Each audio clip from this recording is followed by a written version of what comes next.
বর্তমান সরকারি নির্দেশনায় সুন্দরবনের সক্রিয় সকল বনদস্যু বাহিনী নির্মূল এবং বনজীবী জেলে ও উপকূলীয় জনগোষ্ঠীর নিরাপত্তা নিশ্চিতের লক্ষ্যে বাংলাদেশ কোস্টগার্ডের নেতৃত্বে দুটি বিশেষ অভিযান পরিচালিত হচ্ছে।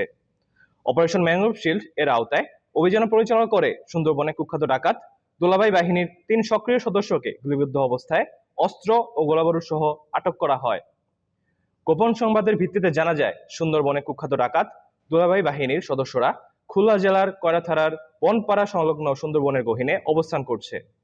এর প্রেক্ষিতে গত ২৫ জুন ২০২৬ বিকাল ৫টা হতে টানা ২ দিনব্যাপী Bangladesh coast guard base Mongla, station Koyra এবং স্টেশন নলিয়ান কর্তৃক উক্ত এলাকায় বিশেষ অভিযান পরিচালনা করা হয়।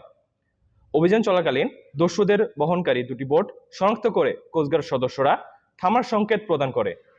সংকেত অমান্য করে বোটে অবস্থানরত ডাকাত দল কোস্টগার্ড সদস্যদের লক্ষ্য করে অতর্কিত গুলি চালানো শুরু করে এবং আত্মরক্ষার্থে কোস্টগার্ড সদস্যরাও ডাকাতদের বোট লক্ষ্য করে গুলি ছোড়ে।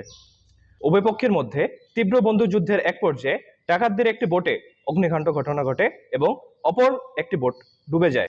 বন্দুকযুদ্ধ শেষে ঘটনাস্থল তল্লাশি করে গুলিবিদ্ধ অবস্থায় সুন্দরবনের কুখ্যাত ডাকাত দোলাভাই বাহিনীর প্রধান রবিউল ইসলাম এবং ডাকাত শওকত সর্দারকে আটক করা হয়। তাদের দ্রুত কয়রা উপজেলা স্বাস্থ্য কমপ্লেক্সে নেওয়া হলে কর্তব্যরত চিকিৎসক শওকত সর্দারকে মৃত ঘোষণা করেন। প্রাথমিক চিকিৎসা শেষে বাহিনীর প্রধান রবিউল ইসলামকে উন্নত চিকিৎসার জন্য খুলনা মেডিকেল কলেজ হাসপাতালে প্রেরণ করা হয়।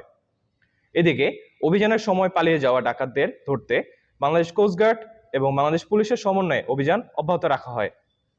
এরই অংশ হিসেবে মঠবাড়িয়া পুলিশ ফাঁড়ির সামনের এলাকায় স্থানীয় জনগণের সহায়তায় পরিচালিত যৌথ অভিযানে ডাকাত ইসরাফিল হাওলাদারকে হাতের আঙুলে গুলিবিদ্ধ অবস্থায় আটক করা হয়। পরবর্তীতে তাকে চিকিৎসার জন্য কয়রা উপজেলা স্বাস্থ্য কমপ্লেক্সে ভর্তি করা হয়। এছাড়াও আশিফা নদীর পেশুখাল এলাকায় তল্লাশি চালিয়ে ৬টি ১নলা বন্দুক, ৬৯ রাউন্ড তাজা কার্তুজ, ৩ রাউন্ড ফাঁকা কার্তুজ সহ একটি দেশীয় অস্ত্র, একটি মোবাইল ও একটি হাতঘড়ি উদ্ধার করা হয়। আটককৃত ডাকাত রবিউল ইসলাম ও নিহত ডাকাত শওকত সর্দার খুলনা জেলার কয়রা থানার এবং ইসরাফিল হাওলাদার সাতক্ষীরা জেলার আশাশুনি থানার বাসিন্দা। আটককৃত ডাকাত ও উদ্ধারকৃত অস্ত্র গোলাবারুদের পরবর্তী আইনানুগ ব্যবস্থা গ্রহণ এবং নিহত ডাকাতের মরদেহ ময়নাতদন্তের জন্য কয়রা থানায় হস্তান্তর করা হয়।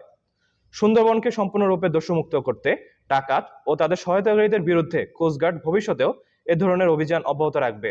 দেশের স্বার্থে ও সুন্দরবনের নিরাপত্তায় স্থানীয় জনগণকে দস্যুদের বিষয়ে কোস্টগার্ডের নিকট যে কোনো তথ্য দিয়ে সহায়তা করার জন্য অনুরোধ করা হলো। তথ্য প্রদানকারীর বিষয়ে গোপনীয়তা রক্ষা করা হবে।